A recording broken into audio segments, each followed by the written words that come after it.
പാർലമെന്റിന്റെ വർഷകാല സമ്മേളനത്തിന് നാളെ തുടക്കമാകും. സമ്മേളനത്തിന് മുന്നോടിയായി കേന്ദ്ര സർക്കാർ വിളിച്ച സർവകക്ഷി യോഗം ഇന്ന് ചേരും. വിവാദമായ FCRA ബില്ല് ഉൾപ്പെടെയുള്ള ബില്ലുകൾ പരിഗണിക്ക് വരും. കേന്ദ്ര വിദ്യാഭ്യാസ മന്ത്രി ധർമ്മേന്ദ്ര പ്രധാന്റെ രാജി ആവശ്യപ്പെട്ടുള്ള വിദ്യാർത്ഥി പ്രതിഷേധം, അയോധ്യ സംഭാവനക്കൊള്ള ഉൾപ്പെടെയുള്ള വിഷയങ്ങൾ പ്രതിപക്ഷം സഭയിൽ ഉയർത്തും.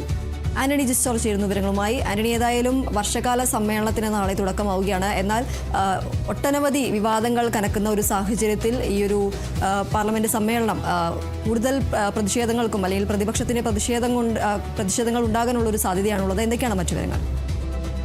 തീർച്ചയായും വിവിധ വിഷയങ്ങൾ, നീറ്റ് പരീക്ഷാ ക്രമക്കേട്, അയോധ്യയിലെ സംഭാവന കൊള്ള അടക്കമുള്ള വിഷയങ്ങൾ ഉയർന്നു നിൽക്കുന്ന സാഹചര്യത്തിലാണ്. മാത്രമല്ല ഇന്ധന വില വർധനവ്, ഇങ്ങനെ വിവിധ വിഷയങ്ങൾ ഉയർന്നു നിൽക്കുന്ന ഒരു സാഹചര്യത്തിൽ കൂടിയാണ് വർഷകാല സമ്മേളനം നാളെ ആരംഭിക്കുന്നത്. ഏതായാലും അതിനു മുന്നോടിയായി ഇന്നിപ്പോൾ പാർലമെന്റിന്റെ കേന്ദ്ര സർക്കാർ വിളിച്ച സർവകക്ഷി യോഗം ചേരുന്നുണ്ട്. ഈ സർവകക്ഷി യോഗത്തിൽ ഈ വിഷയങ്ങൾ പ്രതിപക്ഷ പാർട്ടികൾ ഉന്നയിക്കും. അതേസമയം ഏറ്റവും എടുത്തു പറയേണ്ട ഒരു കാര്യം, ഈ സർവകക്ഷി യോഗത്തിലേക്ക് ഈ തൃണമൂൽ കോൺഗ്രസ് വിട്ട വിമതരെ കൂടി ക്ഷണിച്ചിട്ടുണ്ട്. അവർക്ക് പ്രത്യേക ക്ഷണം നൽകിയിട്ടുണ്ട് എന്നുള്ളതാണ് ഒരു പ്രധാനപ്പെട്ട കാര്യം. NCPയിൽ അതുപോലെ തന്നെ ശരത് പവാർ വിഭാഗത്തിനൊപ്പം നിന്ന് വിട്ടുമാറിയ ആ വിഭാഗത്തെ കൂടി ഇപ്പോൾ പ്രത്യേകം തന്നെ ക്ഷണിക്കുകയും ചെയ്തിട്ടുണ്ട്. അങ്ങനെ വിമതർക്ക് കൂടി ഒരു ഇടം ഈ സർവകക്ഷി യോഗത്തിൽ കേന്ദ്ര സർക്കാർ നൽകിയിട്ടുണ്ട് എന്നുള്ള കാര്യം ഈ ഘട്ടത്തിൽ എടുത്തു പറയേണ്ട കാര്യമാണ്.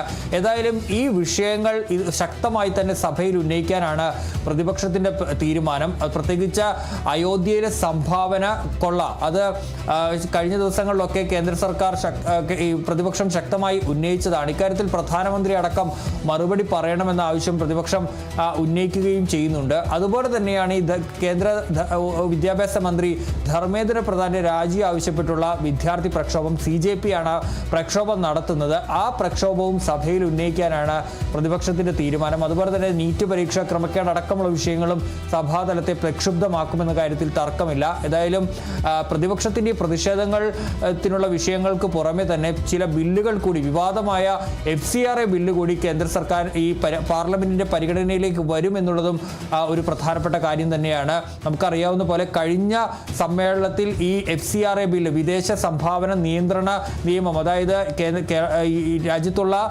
സംഘടനകൾക്കും മതസ്ഥാപനങ്ങൾക്കും ഒക്കെ വിദേശ സഹായം സ്വീകരിക്കുന്നതുമായി ബന്ധപ്പെട്ടുള്ള ബില്ലാണ്.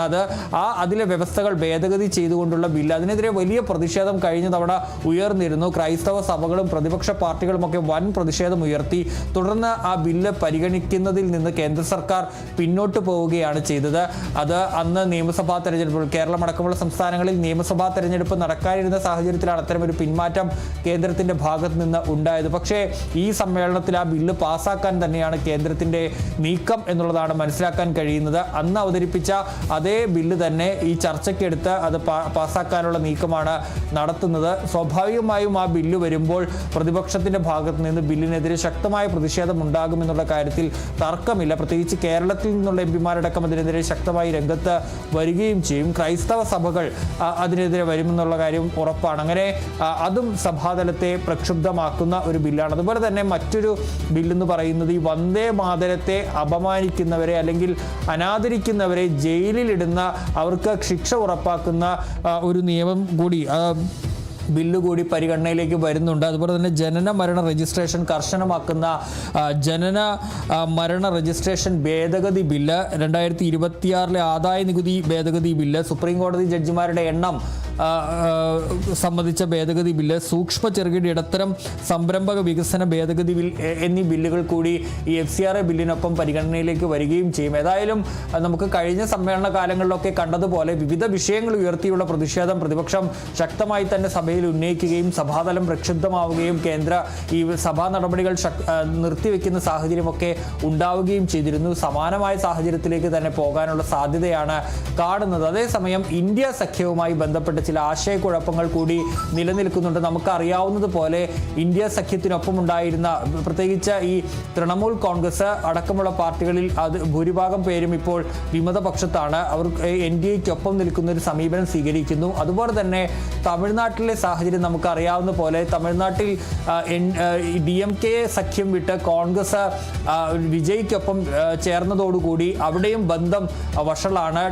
പ്രത്യേക ബ്ലോക്ക് വേണമെന്ന് ആവശ്യപ്പെട്ട് DMK പിമാർ കത്ത് നൽകുകയും ആ ബ്ലോക്ക് അനുവദിക്കുകയും ചെയ്തിട്ടുണ്ട്. അതുകൊണ്ട് തന്നെ ഇന്ത്യ സഖ്യത്തിനൊപ്പം DMK കൂടി ഈ കേന്ദ്ര സർക്കാരിനെതിരായ പ്രതിഷേധങ്ങളിൽ അണിനിരക്കുമോ എന്നുള്ള കാര്യവും കണ്ട് തന്നെ അറിയേണ്ടതാണ്. കഴിഞ്ഞ തവണ നടന്ന ഇന്ത്യ സഖ്യത്തിന്റെ യോഗത്തിൽ അവർ പങ്കെടുത്തില്ലെങ്കിൽ പോലും ചില കത്തുകൾ അയച്ചതിൽ ഈ പ്രസിഡന്റിന് SIR-മായി ബന്ധപ്പെട്ട് അയച്ച കത്തിലൊക്കെ DMK ഒപ്പിട്ടിരുന്നു. പക്ഷേ ഈ പാർലമെന്റ് നടപടികളിൽ കഴിഞ്ഞ സമ്മേളനങ്ങളിലേതുപോലെ പ്രതിപക്ഷത്തോടൊപ്പം DMK സഹകരിക്കുമോ എന്നതടക്കമുള്ള കാര്യങ്ങളിലും ആശങ്കയുണ്ട്, ആകാംക്ഷയുണ്ട്. അതും അടുത്ത ദിവസങ്ങളിൽ കാണാൻ വേണ്ടി കഴിയും.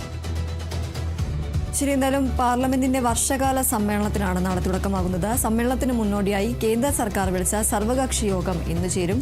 വിവാദമായ FCRA ബിൽ ഉൾപ്പെടെയുള്ള ബില്ലുകൾ ഈ പാർലമെന്റിന്റെ സമ്മേളനത്തിന്റെ പരിഗണിക്ക് വരും. ആന്റണി ജിസ് ജോർജാണ് വിവരങ്ങൾ നൽകിയത്.